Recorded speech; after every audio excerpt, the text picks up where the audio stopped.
প্রেমিক বান্দা বলেছেন, বকায়েদে ইশকে তু হস্তম গিরিফতার, বকায়েদে ইশকে তু হস্তম গিরিফতার, নাকা হামজে গিরিফতারি রেহাই। হে আল্লাহ, আপনি আমাকে আপনার প্রেমের কয়েদি বানিয়ে দেন, যেন এই কয়েদখানা থেকে আমার কোনোদিনও আর মুক্তি না মিলে। প্রেমেরই ডোরে বেঁধে লও মোরে, এই বন্ধন যেন না খোলে কোনো কালে। এরপর আরেকজন আল্লাহ প্রেমিক বান্দা বলেছেন যে একা এক ইশকো মুঝকো জাগায়া, जगा कर से मुसीबत में पछाया, इश्को ने मुझको नकम्मा कर दिया, वारनामा आदमी था काम का।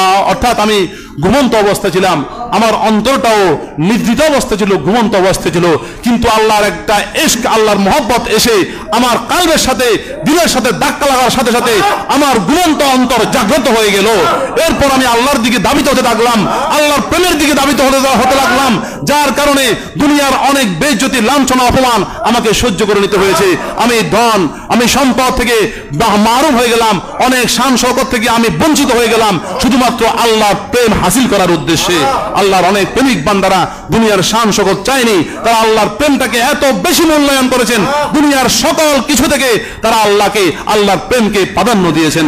এজন্য যে জুনায়েদ বাগদাদী রহমতুল্লাহ আলাইহি কাঁচের ব্যবসায়ী ছিলেন, তার সিরামিকের ব্যবসা ছিল, কিন্তু আল্লাহর প্রেমে পড়ে তিনি এই ব্যবসা থেকে বিসর্জন, অর্থাৎ তিনি এই ব্যবসা বিসর্জন দিয়ে আল্লাহর দিকে ধাবিত হয়ে গেলেন। সেরি সিক্তি রহমতুল্লাহ আলাইহি ব্যবসায়ী ছিলেন, এরপরে আরো অন্যান্য যে আল্লাহ প্রেমিক বান্দারা ব্যবসায়ী ছিলেন, ব্যবসা করেছেন, সুন্নত আদায় করেছেন। যখন আল্লাহর প্রেম তাদের অন্তরের মধ্যে এসে পৌঁছলো, সেই প্রেমকে হাসিল করার জন্য তারা তাদের সব কিছু বিসর্জন দিয়ে আল্লাহর দিকে ধাবিত হয়ে গেল।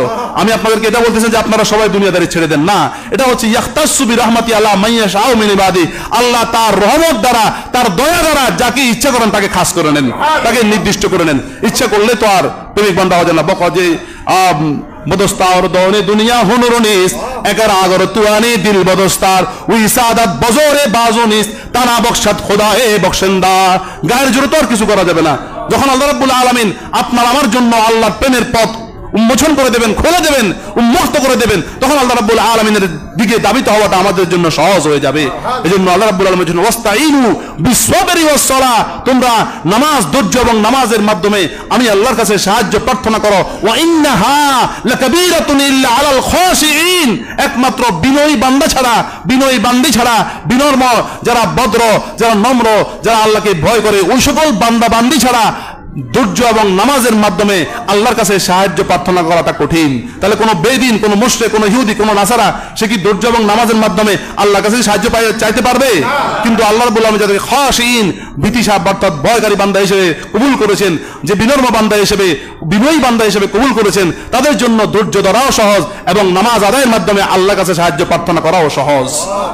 আল্লাযীনা ইয়াযুন্নুনা আন্নাহুম মুলাকু রাব্বিহিম ওয়া আন্নাহুম ইলাইহি রাজিউন, যারা মনে মনে বাসনা করে, মনে মনে আকাঙ্ক্ষা করে, যাদের মনের মধ্যে আশা আছে যে আল্লাহকে আমি না দেখে আল্লাহর জিকির করেছি, যে আল্লাহকে না দেখে আল্লাহর জন্য সিজদা করেছি, যে আল্লাহকে না দেখে আল্লাহর জন্য রুকু করেছি, যে আল্লাহকে না দেখে আল্লাহর জন্য দান সদকা করেছি, যে আল্লাহকে না দেখে আল্লাহর জন্য হজ করেছি, যে আল্লাহকে না দেখে আল্লাহর জন্য রোজা পালন করেছি, উপবাস অবস্থায় জীবন যাপন করেছি, ক্ষুধার্ত অবস্থায় জীবন যাপন করেছি, কিয়ামতের ময়দানে সে আল্লাহকে আমি অবশ্যই দেখব, সে আল্লাহর দিদার আমার নসিব হবে।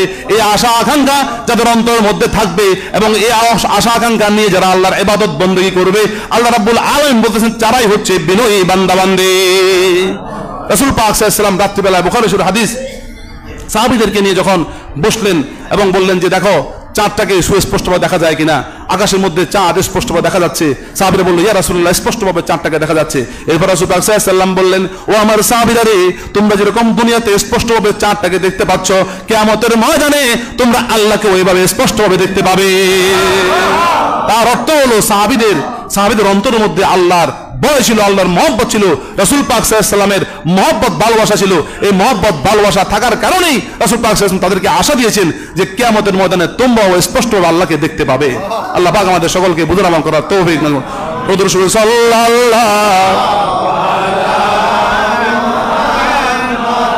আলাইহি ওয়া সাল্লাম।